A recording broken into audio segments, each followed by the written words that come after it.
I can't bear hypocrisy. Michelle Dewberry in furious row with Philp over China mega embassy. You guys approved it. Imagine being a politician who spent years cozying up to China, celebrating potential trade deals and conveniently ignoring security concerns, and then having the absolute gall to go on television and act outraged when your opponents approved the exact thing you were perfectly happy to let slide when you were in power. Now imagine getting absolutely roasted live on air by a presenter who's done her homework and isn't having any of your nonsense. That's exactly what happened to Shadow Home Secretary Philp on GB News when Michelle Dewberry tore him apart over the China mega embassy approval. And honestly, watching a politician squirm while trying to dodge accountability for their own party's failures is the kind of political theater that makes you simultaneously laugh and despair about the state of British politics. Welcome to UK Political Insight, where we're breaking down the most brutal takedown of political hypocrisy you'll see this week. Let's get into it. Right, so the context here is absolutely crucial, because this isn't just about one planning decision. This is about years of British politicians from both major parties treating China with kid gloves, pursuing trade deals and economic ties while conveniently ignoring security concerns, and then suddenly discovering principles the moment it becomes politically convenient. The Ministry of Housing, Communities and Local Government has just greenlit plans for a massive Chinese embassy at Royal Mint Court, right near the Tower of London.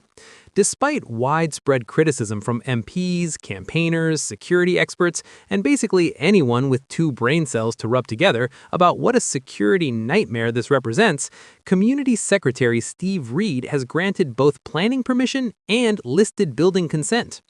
Now, Philp, Shadow Home Secretary for the Conservatives, rocks up to GB News, presumably thinking he's going to have an easy time bashing Labour for this monumentally stupid decision.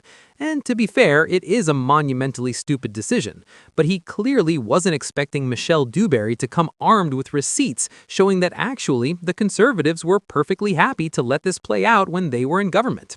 And that's where this interview goes from standard political point scoring to absolutely box office viewing.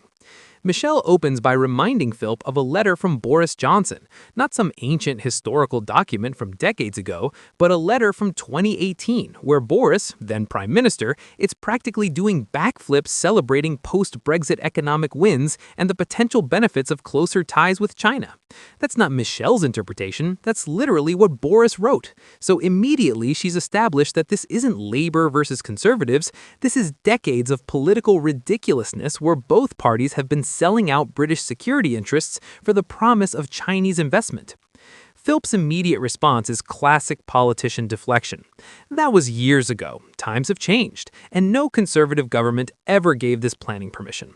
Now, technically, that's true. The Conservatives didn't grant planning permission, but as Michelle's about to demonstrate, that's because they didn't need to. They were perfectly happy to let the application sit there, gathering dust, not rejecting it, just conveniently ignoring the whole thing while pursuing friendly relations with Beijing. Michelle fires back with, I don't think 2023 is that many years ago, actually. Because this is key. The planning permission lapsed in 2023. That means under a Conservative government, this application was live, was being considered, and the government chose not to reject it. They didn't approve it, sure, but they also didn't kill it. They let it drift along until it became someone else's problem. That's not principled opposition to Chinese security threats. That's cowardice dressed up as process. Philp tries to interrupt with, hang on, the Boris letter you're referring to was 2018. He's trying to create distance, trying to make it sound like ancient history, like that was a different era with different circumstances. Michelle's not having it. She points out that the planning permission issue is from 2023, which is recent, which is under Conservative watch, which means Philp can't pretend this is all Labour's fault. And then comes one of the best exchanges in the entire interview. Philp says the Conservatives never granted planning permission in 2023 or at any other time. Michelle absolutely nails him with, I know you didn't, but you didn't reject it. That's my point. You certainly didn't. You're accurate in what you say you didn't approve it, but likewise, you didn't reject it. That's devastating because it exposes the entire game. Philp's trying to score political points by attacking Labour for approving something while conveniently ignoring that his own party had years to kill this application and chose not to. Philp's response is genuinely laughable. We didn't need to reject it because Tower Hamlets did. Tower Hamlets, for those who don't know, is the local council that initially rejected the application. So Philp's argument is essentially, we didn't need to do anything at a national level because the local council did our job for us. That's abdicating responsibility while pretending you were never responsible in the first place. It's having your cake, eating it, and then denying you ever liked cake. Michelle absolutely destroys this with, "Come off it, what a cop-out. You were at a national level. You're happy to let these decisions be made by the minions at a local council level on an issue this big, massive?" And she's completely right. This isn't a decision about whether someone can build a conservatory. This is about a massive Chinese embassy right in the heart of London, with enormous security implications. The idea that central government can just shrug and say that's a local planning matter is absurd. Of course it's a national security issue. Of course it should have been called in and dealt with at government level. Philp tries one last defense. If they had approved it, we could have called it in then. Look, the fact is, it didn't get permission under a conservative government. That's the simple fact. This is peak political spin. He's technically correct that it didn't get permission under the Conservatives, but that's because Tower Hamlets rejected it and then Labour came into power. The Conservatives didn't reject it, they didn't use their powers to call it in and kill it permanently, they just let it sit there, hoping it would go away or become someone else's problem, which is exactly what happened. Michelle closes the interview by pointing out that everyone agrees the whole thing is ridiculous and shouldn't have been approved, but the real fireworks come after Philp's left, when Michelle goes on one of the most cathartic rants you'll hear from a broadcaster. She says, "I cannot bear hypocrisy. I cannot bear politicians trying to score cheap points off one another when all that happens is the British people are the ones who suffer the consequences." That's the heart of the issue right there. Politicians from both parties are more interested in point scoring than actually fixing problems. She continues, "We have had decades of political ridiculousness in this country. I wouldn't mind if people came on here and said, you know what, we got it wrong. We regret setting the ball rolling. We shouldn't have played our part. And now we regret it even more that it's gone over the hill." But they don't. They come on and say, that wasn't me, that was somebody else. But I think that is irritating.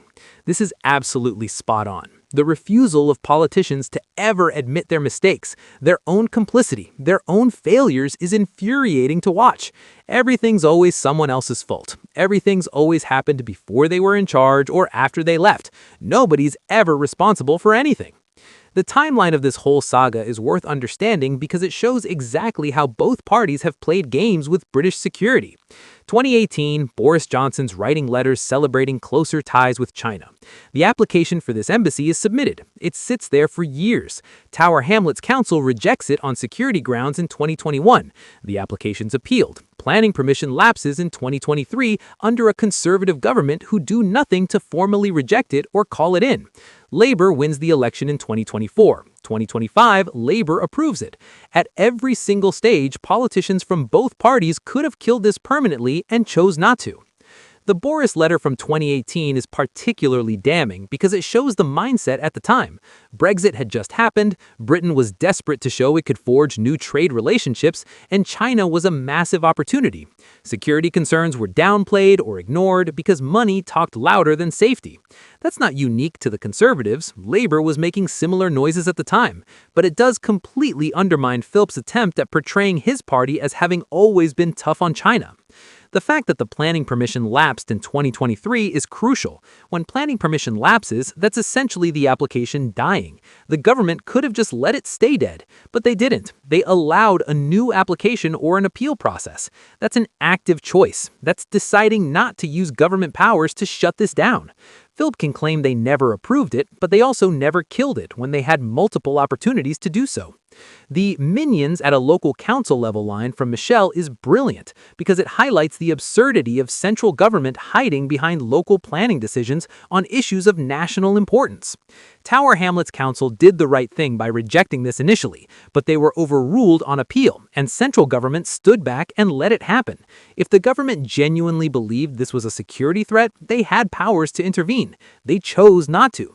Philp's argument that they could have called it in if Tower Hamlets had approved it is circular logic. Tower Hamlets did reject it. It got appealed. The Conservatives could have called it in during the appeal process if they genuinely cared about security. They didn't. Saying we would have done something if the situation was different doesn't excuse not doing something when the situation was exactly what it was. Michelle's calling out the hypocrisy isn't just about this specific decision. It's about the entire British approach to China over the last decade. Politicians from both parties have been desperate for Chinese investment, desperate for trade deals, desperate to appear open for business. They've ignored warnings from security services, ignored concerns about technology theft, ignored evidence of Chinese interference in British institutions, and then the moment something becomes politically inconvenient, they suddenly discover they've always been China hawks. Reform UK saying they would never have approved the embassy is easy to say when you've never been in government and never had to make the decision. Not that they're wrong, they probably wouldn't, but it's a cost-free position. The real test is what you do when you're in power, when there's pressure from business interests, when there's diplomatic consequences, when China's threatening retaliation. That's when principles get tested, and that's when both labor